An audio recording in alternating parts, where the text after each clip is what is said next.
Hello guys, ओम नमः शिवाय। आज हम बहुत ही इंपॉर्टेंट टॉपिक पे बात करने वाले हैं, that is gap between couples. Couples में गैप कहाँ से आता है, कैसे वो बढ़ता जाता है, इस बारे में हम बात करेंगे और इसके सॉल्यूशंस भी हम देखेंगे। मैं एक एग्जांपल के तौर पे बताना चाहूँगी। एक कपल था, न्यूली मैरिड था, everything was going so well.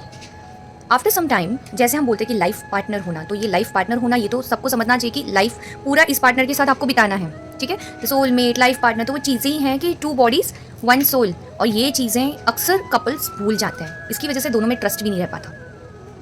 नई नई शादी के बाद अब जैसे ही दो लोगों की शादी होती है तो ऑफकोर्स दो परिवारों का भी मिलन होता है, तो इसमें रिलेटिव्स, अपने जान पहचान के जितने भी लोग हैं सब लोग इसमें आ जाते हैं। बट समटाइम्स कपल्स में सब कुछ परफेक्ट होने के बाद भी थर्ड पर्सन के जस्ट इंटरफेरेंस और उनके ब्रेन वॉश के बाद ये दोनों में प्रॉब्लम्स क्रिएट होना स्टार्ट हो जाते हैं। वंस अपॉन अ टाइम एक कपल में that female, I guess female ने इन लॉज की तरफ से सफ़र होना स्टार्ट हुआ। I am just giving example. जब वो फीमेल सफ़र कर रही थी तो स्टार्टिंग टाइम में उसने उसके हस्बैंड को बोला नहीं, उसने अपने पार्टनर से कुछ भी शेयर नहीं किया। ये फीमेल के साथ भी हो सकता है, ये मेल के साथ भी हो सकता है। तो आगे क्या होता है कि जब वो फीमेल को ऐसा लगता है कि थोड़ा टाइम अगर मुझे पार्टनर के साथ मिलता है तो मैं वो टाइम कंप्लेंट्स करने में, रोने धोने में क्यों वेस्ट कर दूँ, बिकॉज उनका बॉन्ड काफ़ी अच्छा था, दे बोथ एक दूसरे की तरफ बहुत ज़्यादा अट्रैक्ट होते थे। बट जब एक्सट्रीम हो जाता था ना तो उसके भी इमोशंस इम्बैलेंस हो जाते थे, वो खुद भी बहुत ज़्यादा डिस्टर्ब रहती थी। तो ऑफकोर्स अब लाइफ पार्टनर बोला है, सोलमेट बोला है, तो वो उस पर ही ट्रस्ट करके सारी चीज़ें उसी से डिस्कस करेगी।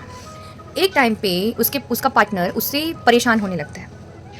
उसके बाद उसके एब्सेंस में, उसकी पार्टनर की एब्सेंस में, फीमेल के एब्सेंस में वो अपने पेरेंट्स के साथ डिस्कस करता है। बट अनफॉर्चुनेटली अब एक ही घर में रहते हैं तो वो उनकी वाइफ ने सारी चीज़ें सुन ली।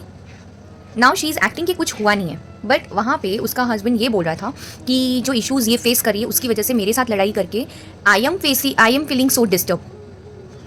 तो उनके पेरेंट्स और उनके बीच में डिस्कशन हुआ तो दूर रहो। तो that husband started staying away from his own wife.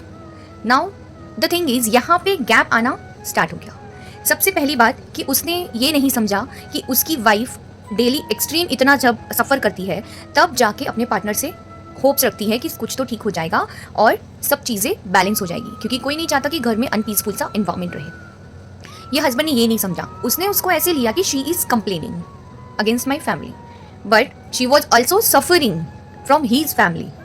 But she had hopes from husband. Husband ने कुछ नहीं किया और उसे डिस्टेंस मेंटेन करना स्टार्ट कर दिया। नाउ द थिंग इज़, अगर कोई सफ़र कर रहा है और जब एक्सट्रीम होने के बाद किसी से कुछ शेयर कर रहा है तो ये समझने वाली बात होती है कि उसको ज़्यादा दिक्कत होती है। अगर आपको सुनने में तकलीफ होती है तो सफ़र करने वाले को और ज़्यादा तकलीफ होती है। जिस तरीके से हस्बैंड ने वाइफ के साथ डिस्टेंस मेंटेन करना स्टार्ट किया, यहाँ से जो गैप बनने लगा, उसके बाद से वाइफ का भी मन उड़ गया और वाइफ ने भी उसको बिल्कुल रिस्पॉन्ड नहीं किया। उसने कॉन्वर्सेशन भी सुन लिया था और वहाँ पर उसको पता था कि ये डिस्टेंस मेंटेन कर रहा है। अभी हर चीज़ में हुई ये बात कि इन लॉज की तरफ से प्रॉब्लम्स क्रिएट हुए थे, पर रिलेशन हस्बैंड और वाइफ का खराब हुआ जस्ट बिकॉज उसका हस्बैंड बिल्कुल अंडरस्टैंडिंग नहीं था। नाउ यहाँ पे आप एक चीज़ और कर सकते हो, या तो वो हस्बैंड वाइफ को अच्छे से सुनता, इमोशनल सपोर्ट भी देता, तो भी शायद उसकी वाइफ के इमोशंस बैलेंस हो जाते। बट यहाँ पे वो खुद फ्रस्ट्रेट होके जो उसने अपने जो कॉन्वर्सेशन को जिस तरीके से प्रेजेंट किया बाहर बेडरूम के, तो that feels very unsafe to that lady, because वो तो उन दोनों की बात थी। अगर वो सब सॉर्ट करने के लिए डिस्कस करता was a different thing, but he discussed and he decided to stay away from his wife. अब यहाँ पे ट्रस्ट टूटने वाली बात हो गई और यहाँ पे शी फेल्ट अ चीटेड वाली फीलिंग। अब इस स्टोरी में आपने देखा कि कितनी जगह से किसकी कैसे मिस्टेक थी और कैसे गैप होना शुरू हो गया। तो ये गैप जब तक आप उसको फिलअप नहीं करते हो और दोनों में डायरेक्ट कॉन्वर्सेशन आप नहीं रखते हो, जहाँ पे कम्युनिकेशन टूटता है, जहाँ पे आपकी हिम्मत टूटती है डायरेक्ट कॉन्वर्सेशन करने की, वहाँ पे गैप बिल्डअप होना स्टार्ट हो जाता है। गाइस, अगर आपको पता है कि आपको आपके पार्टनर के साथ पूरी लाइफ बितानी है तो आप ये गैप को फिलअप करिए, आप थोड़ा मिच्योरली चीज़ों को हैंडल करिए सो दैट रिलेशंस ना टूटे, घर का इन्वायरमेंट खराब ना हो।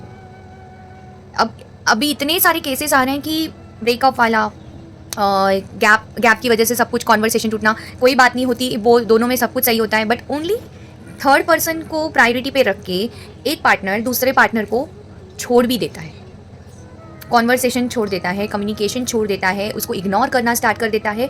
फिर एक टाइम पे वो सामने वाला इंसान भी उसको सेम एनर्जीज पास ऑन करता है। फिर ये कपल्स में डिस्टेंस गैप पूरा डिस्टेंस में कन्वर्ट हो जाता है and then this relation comes to an end. या तो ये एंड हो जाता है और या तो ये एक फॉर्मल रिलेशन हो जाता है।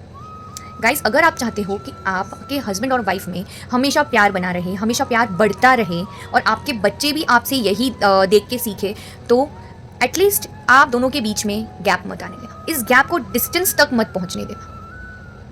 ऑलवेज ट्राई टू नो कि रूट कॉज क्या है।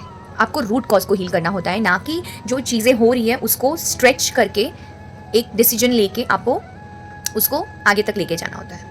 बिकॉज चीज़ों से भागना is also not a solution, and उससे मुंह मोड़ना is also not a solution. उसका एक ही सोल्यूशन है, कम्युनिकेशन, जिससे आपका ट्रस्ट बना रहे और जिससे आपका प्यार एक दूसरे पर बना रहे और हमेशा कम्युनिकेशन रहे और ट्रस्ट बना रहे। ओम नमः शिवाय। होप ये आप सबको हेल्पफुल रहा होगा।